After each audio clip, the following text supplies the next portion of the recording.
जय हिंद दोस्तों, मैं आपका दोस्त आशीर्वाद आपके लिए इन्फिनिटी वन एकेडमी की तरफ से आज यह कुछ नई पहल है जिसमें हमें भारतीय जेलों के बारे में देखना है। जो भारत है उसमें जेलों की सूची के बारे में देखना है। इन दिनों बहुत सारे मुकदमे हो रहे हैं, बहुत सारे लोग मारे जा रहे हैं। तो आपको जो आप देख रहे हैं कि गुजरात से लेकर के उत्तर प्रदेश तक लोगों को ले जा रहे हैं, उसी के तहत हमें जेलों के बारे में अध्ययन जान लेना ज़रूरी है। जिसमें अगर हम बात कर सकते हैं तो यह 31 दिसंबर 2020 का डेटा है, जिसमें टोटल अगर कामकाजी अगर जेलों की बात करेंगे तो 1306 टोटल जेल है इन इंडिया। जो प्रिजनर्स होते हैं उसमें जिनमें आप देखते हैं 4,88,511 यह कैदी हैं, जिसमें आप देख सकते हैं, और 4,14,033 यह कैदियों को रखने की वास्तविक क्षमता है। जो भारत की जेल है, देश की 1306 जेलों में 145 सेंट्रल जेल है। अगर बात करेंगे इसमें सेंट्रल जेल है, जो सेंट्रल जेल आप देख सकते हैं टोटल जेलों की संख्या में 145 सेंट्रल जेल है। सेंट्रल जेल के बाद आप देख सकते हैं कि 413 जिला यानी डिस्ट्रिक्ट में जेल है। डिस्ट्रिक्ट जेल आप 413 देख सकते हैं। उसी तरह से जो जिला में है, और 565 उप जेल है, यानी 500 उप जेल 565 है। ये जेलों की संख्या है। और 88 ओपन जेल है। इसमें सब लोग नहीं जाते हैं, इसमें किस्मत वाले लोग जाते हैं, जो अच्छे काम करते हैं उन्हीं के लिए यह जेल है। ठीक है, ओपन जेल क्राइम करने के बाद भी अगर वो सुधरना चाहते हैं तो सरकार उसमें मदद करती है और ओपन जेल डालती है। और 44 विशेष जेल है, जैसे तिहाड़ वगैरह के माध्यम में हम लोग देखते हैं कि बड़े बड़े अपराधियों को रखे जाते हैं, तो यह वैसी जेल है। तो जिसमें 57 दिन का आपको मोटा मोटी 50 लाख 60 लाख रुपया अगर आप पैसे वाले हैं तो अगर आप खर्च करते हैं तो आपको विशेष फैसिलिटी दी जाती है। तो इसमें करोड़ों 2 करोड़ तक बात होती है। उसी तरह से 29 महिला जेल है। उसके बाद 19 बोस्टल स्कूल है, और जो बच्चों को सुधारने के लिए, जिसको हम लोग चाइल्ड स्कूल बोलते हैं यहाँ के भाषा में, और 3 अन्य जेल शामिल हैं। तो दिल्ली में केंद्रीय जेलों की संख्या सबसे अधिक है, और जबकि उत्तर प्रदेश में जिला जेलों की संख्या सबसे अधिक है, और राजस्थान में सबसे अधिक जेल है। देख लीजिए, उसी चीज को कहा कि as of 31 December 2020 there are 306 functioning jails in India having 4,88,511 prisoners act and actual capacity to house 4,14,033 prisoners.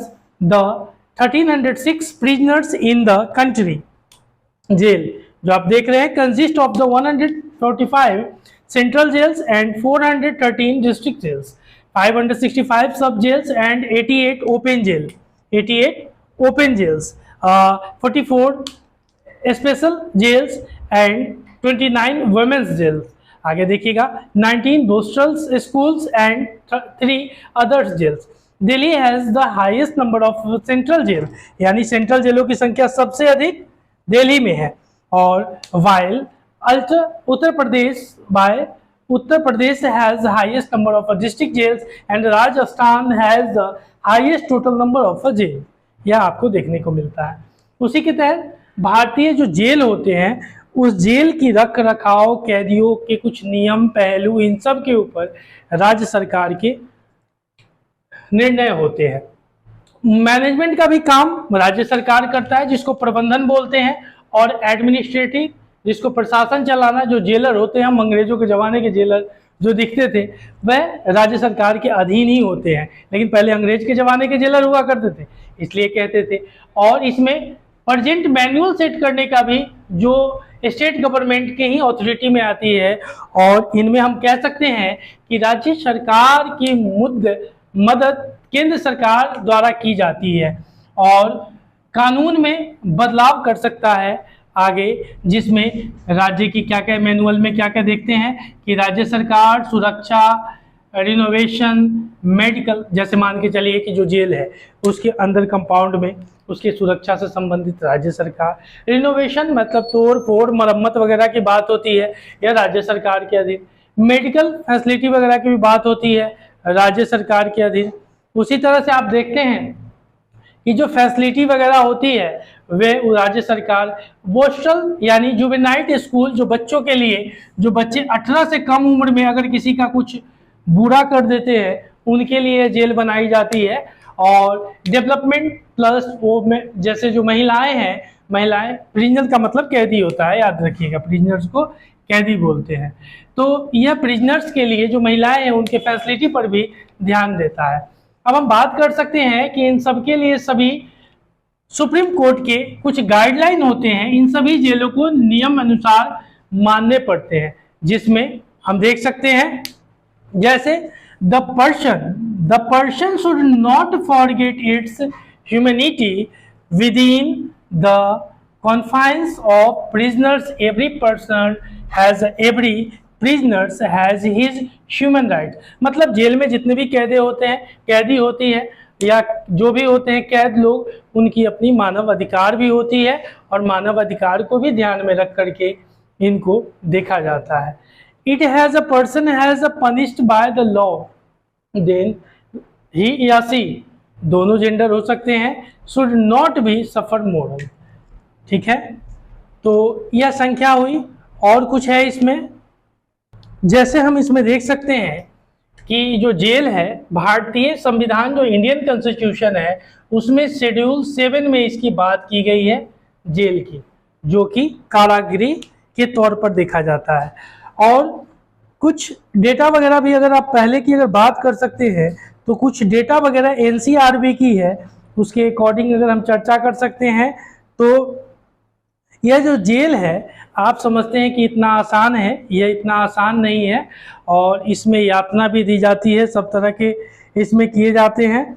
आप देख सकते हैं कि यहाँ रिहैबिलिटेशन फैसिलिटी भी होती है और मैनुअल में हमने देखा कि क्या क्या सुविधाएं इनको दी जाती है। उसी तरह से आप जो इंडियन जेल है उसमें आप वुमेन्स की टोटल संख्या 17,834 है, 17,834 यह वुमेन्स की संख्या है जो इनकी फैसिलिटी वगैरह की, लेकिन इनकी ज़िंदगी बद से बदतर है और कुछ इस पे सुधार नहीं किया जाता है और यूं ही चल रहे हैं। अगर आप देख सकते हैं कि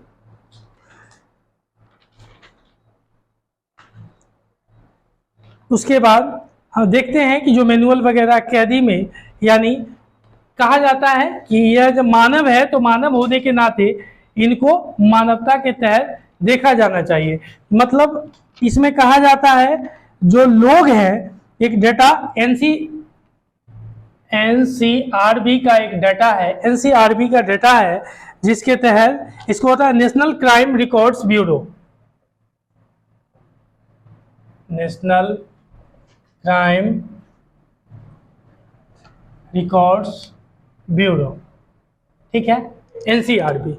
और इसको राष्ट्रीय अपराध रिकॉर्ड ब्यूरो बोलते हैं, राष्ट्रीय अपराध रिकॉर्ड ब्यूरो बोलते हैं, राष्ट्रीय अपराध रिकॉर्ड ब्यूरो बोलते हैं, ठीक है। यह राष्ट्रीय अपराध ब्यूरो की स्थापना 19 जो इसकी एस्टेब्लिशमेंट हुई, यह जो एस्टेब्लिशमेंट हुई यह है 1986 में यह एनसीआरबी की स्थापना होती है। और यह आप देख सकते हैं कि आपराधिक सूची में संग्रह के रूप में टंडन समिति की राष्ट्रीय जो उस समय कमीशन की टंडन कमेटी की सिफारिश पर, टंडन कमेटी की सिफारिश पर एनसीबीआर का गठन किया गया था 1986 में, ठीक है। फिर आगे आप देख सकते हैं यह गृह मंत्रालय की टास्क फोर्स 1985 की दी गई सिफारिशों के आधार पर इसकी स्थापना की गई थी। ठीक है, एनसीआरबी की स्थापना की गई थी और जिसके तहत यह जेल के प्रकार है जिसमें आपको ओपन जेल मिलते हैं, उसके बाद सेंट्रल जेल मिलते हैं, डिस्ट्रिक्ट जेल मिलते हैं, ये सारे आपको मिलते हैं। ठीक है, आप देखिएगा कि कुछ डेटा है एनसीआरबी का 2019 से 20 के तहत एनसीआरबी का कुछ डेटा है जिसमें कहा गया है कि इसके जो जेल के कैदी होते हैं उनके ऊपर भी खर्च किया जाता है। 2019 से 20 के बीच का एक डाटा है, 2019 से 20 का एक डेटा है जिसके तहत देखिएगा 6,818 करोड़ का बजट, 18 करोड़ का बजट इनके लिए खर्च किया गया। सोचिएगा इतना बजट इनके लिए खर्च किया गया। खर्च क्या? रख रखाव के लिए, टॉयलेट के लिए, खाने पीने की जो चीज़ इनको मिलती है उसके लिए, पौष्टिक आहार पर्याप्त मात्रा में मिल रहा है कि नहीं, इसके लिए, यह सब बजट जो सरकार निकाली इसके लिए। ठीक है, जिसके तहत यह बजट कैदियों के लिए अनाउंस किया गया, जिसके अनुसार हर कैदी के कपड़े पर देखिएगा जो कपड़े होते हैं कैदी के उसमें कितना परसेंट, 0.1% उन कैदी के कपड़ों में खर्च किया जाएगा। देखिएगा आप लोग जाइएगा नहीं, इतना ही खर्च होता है, तो इतना परसेंट उनके कपड़ों में। फिर उसके बाद अगर बात करते हैं 1%, 0.1% उनके एडुकेशन में, एडुकेशन मतलब पढ़ाई लिखाई में, जो कुछ पढ़ना लिखना चाहते हैं उनके लिए खर्च भी की जाती है। उसके बाद कुछ बजट है जिसके अनुसार आप देख सकते हैं कि एंड वोकेशन एंड ट्रेनिंग में 4%, जो वोकेशन वगैरह इतना तो हो गया। फिर मेडिकल वगैरह में देखिएगा इसमें वोकेशन वगैरह में 4%, उसके बाद और प्लस मेडिकल वगैरह भी इसी में शामिल किया गया। यह परसेंटेज इनके ऊपर खर्च हो रहा है।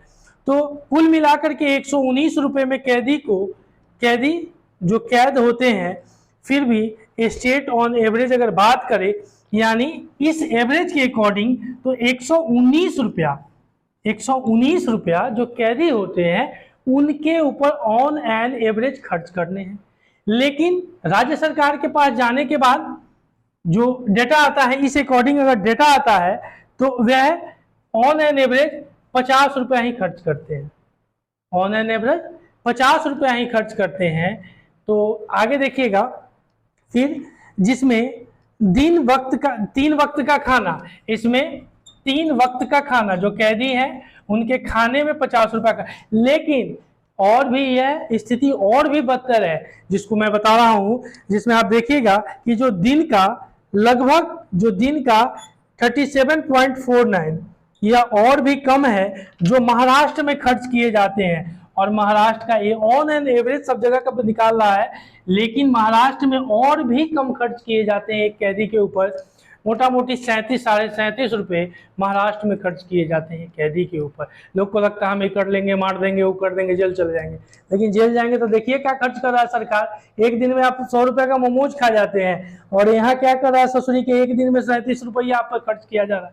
अब भेड़ बकरी है, भेड़ बकरी तो नहीं है, इंसान है। लेकिन ये जो सुप्रीम कोर्ट का 3 गो गाइडलाइन है वो यहाँ समाप्त हो गया। ध्यान दीजिएगा किस लिए। सुप्रीम कोर्ट कहती है कि आप मानव हैं, आपके ऊपर मानवाधिकार का भी कानून, मतलब मानवाधिकार के अंदर आपके जो मानव होने का दायित्व है उसको निभाया जाए। लेकिन क्या 37 रुपया में आज के डेट में अगर कोई व्यक्ति 37 रुपया में खा पी सकता है? नहीं खा पी सकता है। आगे देखिएगा उसके बाद यह आपको मोटा मोटी महाराष्ट्र का है जो सबसे कम लेस देन महाराष्ट्र में खर्च किया जाता है कैदियों के ऊपर। और इसी में 3 टाइम का खाना है। अब किस तरह का दाल मिलेगा, वो जो मूवी वाला मिलता है ना, वो मूवी वाला जला जला रोटी मिलता है, वही हाल इनका हुआ होगा। ठीक है, आगे देखिए फिर कुछ और है। सब जेल्स भी होते हैं। सब जेल्स क्या होते हैं? यहाँ सब जेल की सबसे बड़ी जो सब जेल होते हैं यहाँ कुछ एनसीआरबी का डाटा ही बता रहा हूँ, नेशनल क्राइम रिकॉर्ड ब्यूरो। इसकी स्थापना 1986 में हुई थी और टंडन कमेटी की सिफारिश पर 1985 की जो सिफारिश थी उसी पर इसकी स्थापना हुई थी। अब थोड़ा गौर से देखिएगा, सब जेल में सब जेल में होने वाले सबसे ज़्यादा इस सब जेल होता है, और इस सब जेल में लोगों की सबसे बड़ी समस्या रही है इलनेस। इलनेस मतलब उनकी बीमारियां। अब बीमारियों के कारण क्या है कि कम जगह में लोगों को रहना, टॉयलेट लमसम 80 आदमी पे एक टॉयलेट, ऐसी स्थिति, ऐसे कहा गया है 10 आदमी मतलब 80 आदमी पे 10 टॉयलेट चाहिए, लेकिन 80-80 100-100 आदमी पर एक टॉयलेट है। जो प्रिजनर को तो ऐसे रखा जाता है जैसे भेड़ बकरी की तरह रखा जाता है। उसके बाद क्या कहता है, जो इलनेस है इसमें कैदी की जांच भी जल्दी नहीं होती है। अगर बीमार हुआ तो इसमें उसको HIV होता है, HIV होता है, TB होता है, मलेरिया होता है, खसरा होता है। यह सारे उसकी बीमारियों को दर्शाते हैं, और दुनिया में सबसे ज़्यादा बीमारी यहीं पे होते हैं। दुनिया में सबसे ज़्यादा बीमारी यहीं मिलते हैं आपको। उसके बाद आप हेपेटाइटिस B वगैरह की भी बीमारी इनमें आप देख सकते हैं। इस तरह से आम होने वाले कारण है। रिसर्च में पाया गया कि जो मेल है एक रिसर्च में पाया गया है, वही रिसर्च है, उसमें NCVRB का ही डेटा है, जिसके अंदर 1.7% इसमें मेल है जो बीमारी हो रही है, उसमें मेल है मतलब आपके जैसे कुछ पुरुष हैं और कुछ महिलाएं हैं, जिनको 9.5% फीमेल होता है। कारण क्या होता है कि इनके सैनिटरी पैड वगैरह इन सब पर भी ध्यान नहीं दिया जाता है, जिसके कारण से इनकी बीमारियां दिनों दिन बढ़ती जाती है। सरकार की कोई फैसिलिटी इनके लिए नहीं है। आने वाले दिनों में इन पर भी कुछ खास ध्यान नहीं दिया गया। बजट तो पास हो रहा है, बजट के हिसाब से पैसे भी कुछ मिल रहे हैं, लेकिन उस स्तर तक लोगों को आप देख सकते हैं 37 रुपया में एक बड़ा पाव नहीं होगा। 37 रुपया इनके पीछे खर्च किया जाता है। आगे इस तरह से आप देखते हैं कि हेपेटाइटिस B पाया जाता है ज़्यादातर लोगों में, और जेल में ही 9% और TB पेशेंट जो पूरे देश का, और जेल में ही जो सब जेल होते हैं ज़्यादातर या ऐसे भी जेल में 9% TB का यहाँ पे आपको बीमारी देखने को मिलता है, जो पूरे विश्व भर में सबसे लमसम 1/4 भाग अगर देखा जाए तो TB का आपको यहीं से देखने को मिलता है। ठीक है, आगे देखिएगा ओपन जेल। ओपन जेल क्या होता है? यह ओपन जेल जो है मोटा मोटी इसकी आंकड़ा बढ़ गई है, लेकिन 2020 के NCRB के रिकॉर्ड के हिसाब से 17 ओपन जेल है। अब ओपन जेल में होता क्या है? ओपन जेल के आज भी जो कुछ लोग हैं, जिसमें आपको बता सकते हैं कि ओपन जेल के इसमें क्या होता है कि यह नसीब वाले लोग ही इसमें जाते हैं, जो लोग अपने जेल में ही अच्छे काम के कारण या अच्छे कुछ अपना सहयोग देते हैं। वहीं पे उसको ओपन जेल में क्या होता है कि जैसे घर है, आप दिन भर घूम के आइए, शाम में फिर जेल में आ जाइए, पूरा मार्केट घूम घाम के आइए, मोमोज बिरयानी वगैरह खा करके आइए, अब फिर जेल में आ जाइए। बहुत सारे लोग, डेटा है NCRB का ही डेटा है कि बहुत सारे लोग आज भी ये जो ओपन जेल के माध्यम से इंजीनियर है, बहुत सारे अच्छे अच्छे पोस्ट पर मल्टीनेशनल कंपनी में भी काम कर रहे हैं। उनकी अच्छाई को देखते हुए यह जेल खोला गया है। ठीक है, तो उसके बाद इसमें क्या होता है, उसके बाद नाम मात्र जेल होता है। इसमें कैदियों को अंदर बाहर काम की आज़ादी, यानी नतीजा ये है कि राजस्थान जेल के कैदी आज 1127 अच्छे जॉब में है। यह राजस्थान का जो जेल है उसमें 1127 कैदी इंजीनियर कुछ अच्छे अच्छे पोस्ट पर यह आज भी बहाल है। ठीक है, उसके बाद अब जेल में लोगों की स्किल डेवलप भी किया जाता है, और 2015 के रिपोर्ट के हिसाब से NCRB की रिपोर्ट में पौंडीचेरी में provide the highest wages of 180 रुपया से 160 रुपया। देखिएगा पौंडीचेरी की अगर बात करते हैं, लोगों को स्किल डेवलपमेंट मतलब किसी को बुनाई आती है, कताई आती है, उसके बाद पहाड़ तोड़ना, पत्थर तोड़ना, या किसी भी तरह के जो काम होते हैं, शारीरिक काम होते हैं, उसमें 180 रुपया से 160 रुपया तक यहाँ पुडुचेरी में लोगों को दिया जाता है डेली वेज के हिसाब से। ठीक है, आगे देखिएगा। उसके बाद कुछ और है जिसमें और 150 रुपया ऑन स्किल डेवलप कन्विक्ट के अंदर, और 150 रुपया तक भी। फिर थार जेल जो है यहाँ पे 171 रुपया से। थार कहाँ है? दिल्ली में कहाँ है थार जेल की अगर बात करते हैं तो थार में 171 रुपया से लेकर के 138 रुपया और 107 रुपया तक लोगों को दिया जाता है। और यह लगभग आपका एनसीआरबी का डेटा है। तो जेल जाने के लिए आप लोग व्याकुल मत होइए, उदंडता में मत पड़िए। तो इसमें आपने देखा कि किस तरह से, और जो तिहाड़ जेल है, जो थार हम कह रहे हैं, जो तिहाड़ जेल है, उसमें जो 2 साल, उसमें सब लोग नहीं जाते, जो 2 साल या 2 साल से अधिक सजा आपता है उनको इस जेल में डाला जाता है। ठीक है, तो अगली कक्षा में मिलेंगे जल्दी। जय हिंद, जय भारत।